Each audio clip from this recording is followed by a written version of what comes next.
This is In the Final Analysis. I'm Jim Yockey.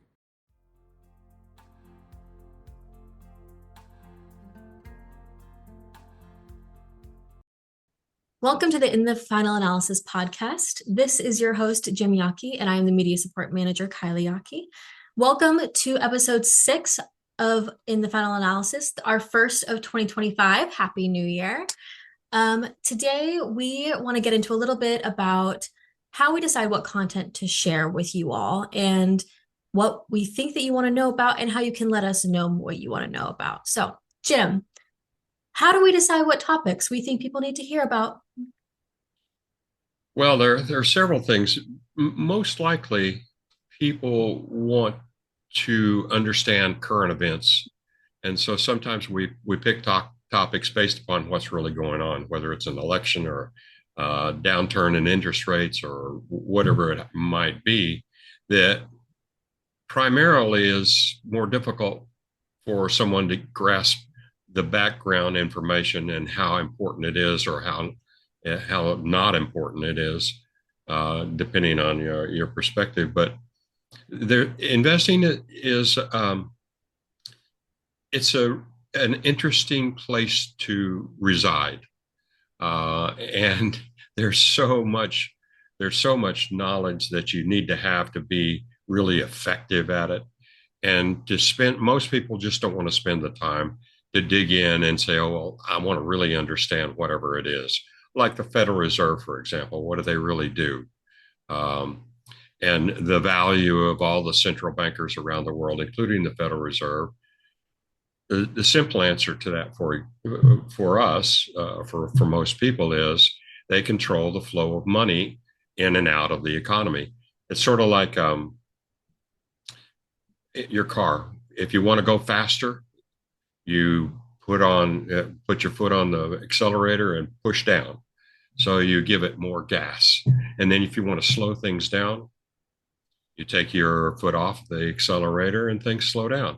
That's sort of what the Federal Reserve, one of the fundamental things that the Federal Reserve has, that it's important to keep a balance in our economy. And most people don't really know what the Federal Reserve does. It's not a part of the government. It is tied to the government, but it's owned by bankers in this country, as pretty much it is globally. But so it's situations like that where there's a deeper answer to whatever is going on that affects us almost on a daily basis. So that gives you a perspective on what we're looking for. Obviously, Kylie, you know, and many other people know that I've written a couple of financial books anyway, and we're working on another one too. So I'll reveal that one at the right moment in time.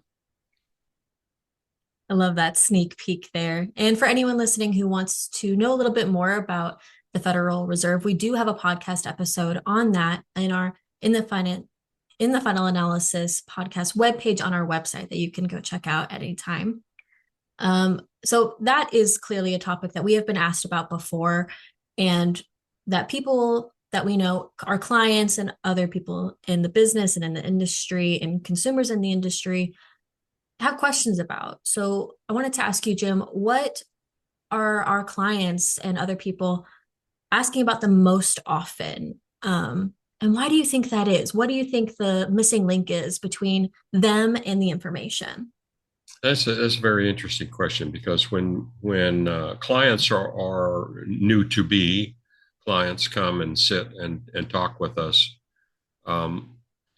what they're trying to achieve, what we're all trying to achieve, is we want to grow our money, and we don't want to lose any money. So it's like we're looking for the perpetual money machine of the universe, and there's a lot of things that need to be considered before you start investing or choose someone to help you start investing or move from wherever you are. And those things, I've said this for a very long time. After 40, maybe 43 or 44 years, I've been in this business running mutual funds for 33, and then whatever. But the point is, that no one on my side of the desk can tell anyone how they should invest their money without knowing anything about them. What's your experience? What is it that you're trying to achieve?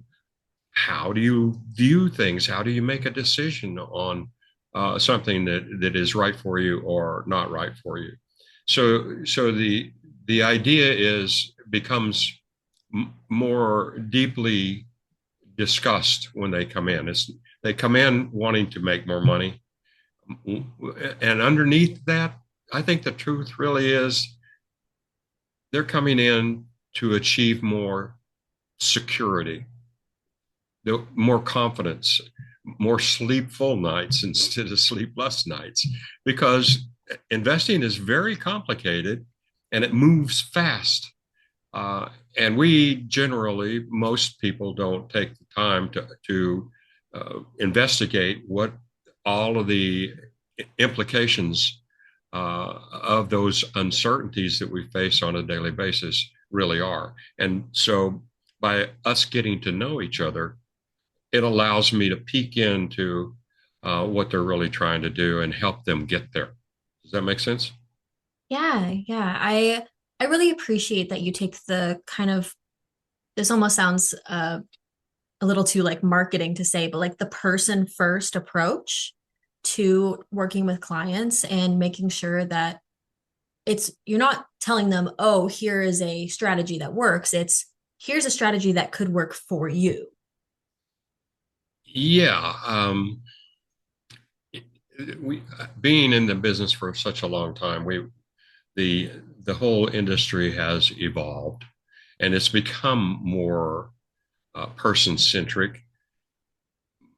We're a little bit different at Wisdom because when I created Wisdom 16 years ago, I really wanted to get into the life of a family in order to help them. So it's not just a one time come in and we'll put your money to work.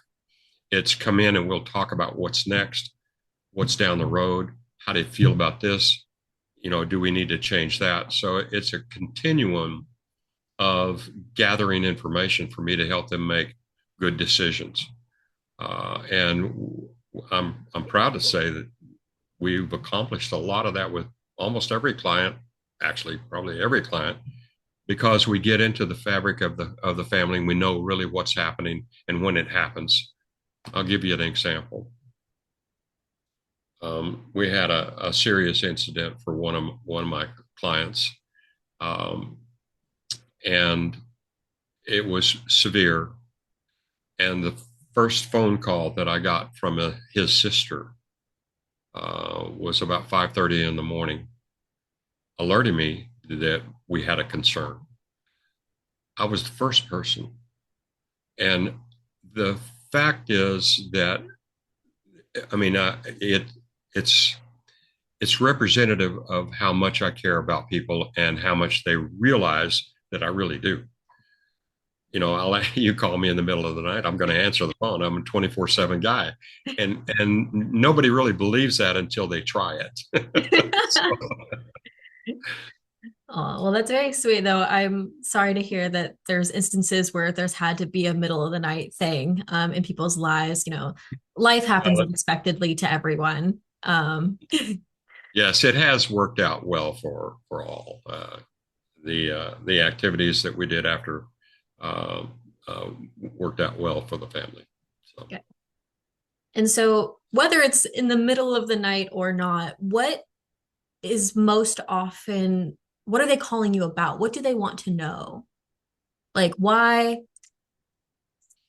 are you their first call that they know that you're going to have the right Yeah, thing to tell them? and I think there are two parts of that. One is that we go through life and life throws us curves all the time, uh, and all of that uncertainty builds up over time. You know, life is full of uncertainty, and it allows us to make decisions about how we react to that uncertainty. So oftentimes we're getting calls just to find out what's going on. Sometimes we're getting called because they're planning to retire or they have something happen. They want to gift something to their grandkids or their children. So it's hard to pin down one particular question that they always have, but at the bottom of any question that they're asking, they're looking for a solution. They're looking for suggestions for a solution.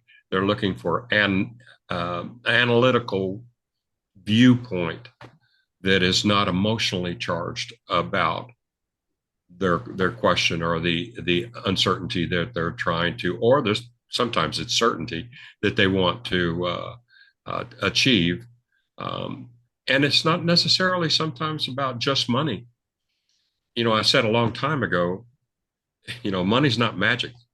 It's what you do with money that's magic, you know, and that's the truth. So what we have to do is burrow down and get to the whys and the hows of what we achieve, whatever it is that they want to achieve. So there's a very large range of questions that they come and talk to me about. A lot of that sometimes is just retirement or Social Security. When should I start taking my Social Security? Which is a complex question sometimes, but in the final result, final analysis, I guess. There we go.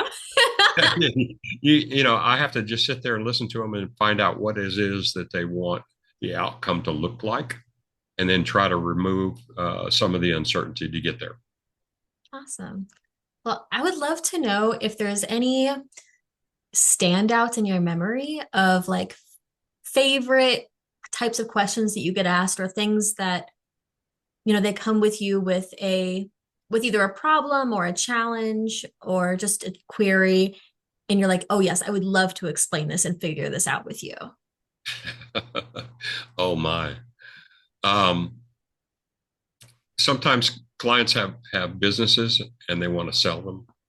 So we can really get deep into that. Or a family is going to, it's like a magic moment when you get into, 50 or 55 or something like that. All of a sudden you have a whole lot of other questions about whether or not you're going to be able to live comfortably for the rest of your life. So those are creating trust for them, a living trust, for example, because they wanted, they're afraid that their sons or daughters have married the wrong people. So they want to make sure that they solve any aberrant issues with regard to the future of that family and the protection of their son or daughter. And so oftentimes, or interestingly enough too, for the younger ones and even into grandkids, the questions of making decisions about, education. Where do we go? Can we afford this? How do we navigate all of it? How do we take care of the living expenses? What should we really be responsible for? And should we make our kids work a little harder in order to achieve what is going to be good for them down the road? Interesting too, I have a lot of college professors. And so we get into all kinds of questions about students. And then later, when their student has gotten a PhD and has become a professor, they still ask a lot of questions of the previous professor, complex issues, mainly about money, because they don't want to have to worry about money. They don't want to have to think about money. And so when they start getting on the plans that the university has for them, they often want to avoid making mistakes. So they usually talk to the previous professor. So I have professors all over the country, and they all came from just a few professors. It's like amazing because as a matter of fact, I have one professor who she's been a foreign correspondent, particularly she has some absolutely magnificent stories about things that have happened to her universally in her job as a reporter and photographic way too. She's amazing. So it's fun to really get to know them at a deeper level. Um, it'd be hard to just pick one, but they're all over the place. Everybody that comes in here, they have a story to tell. I just need to understand what that story means to them going forward. Yeah. And how you can help them write the rest. That's it. All right, that's amazing. And I do want to quickly let all of our listeners know that we actually do have white papers specifically targeted towards educators and small business owners to help them with their specific situations of their financial journey, as well as other resources about just special circumstances in life and different family dynamics and things that can happen throughout, the lifespan of a family or an individual. And you can find all of those in our financial intelligence tab on our website, as well as other white papers about participation and protection, uncertainty, how investing has changed and why it may be changed quite permanently as we head into this heading into our second quarter of the century, which is insane. Really.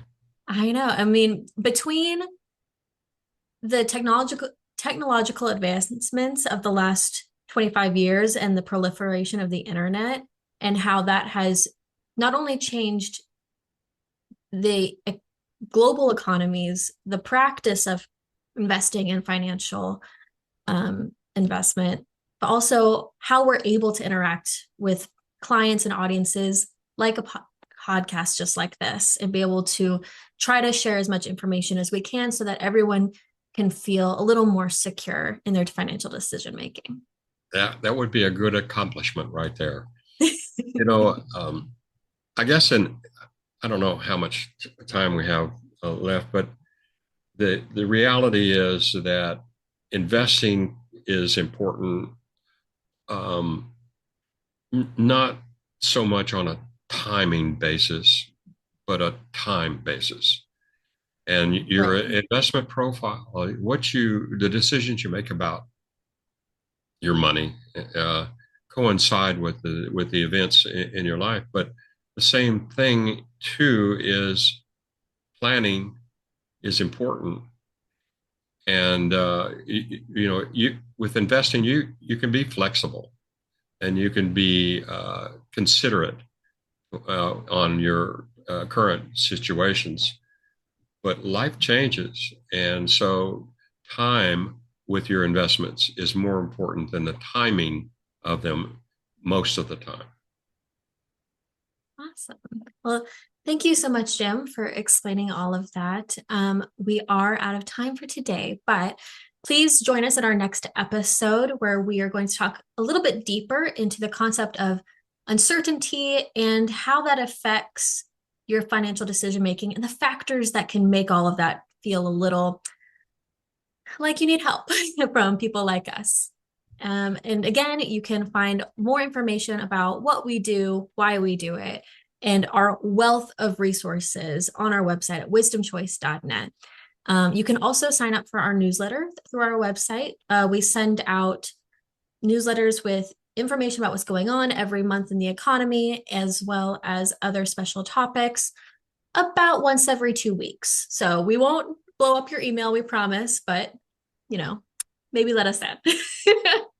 And you can also give us a call anytime if you have further questions that are specific to your situation and want to talk about them with a professional. We try to keep you informed. Thank you so much for listening. Be sure that you're on the email have a good list. And call us if you have any questions whatsoever. Discussions in this show should not be construed as specific recommendations or investment advice. Always consult with your investment professionals before making important investment decisions. Securities offered through Cambridge Investment Research, Inc., a registered broker-dealer, member FINRA SIPC. Advisory services through Cambridge Investment Research Advisors, Inc., a registered investment advisor. Cambridge and Wisdom Financial Management, LLC are not affiliated.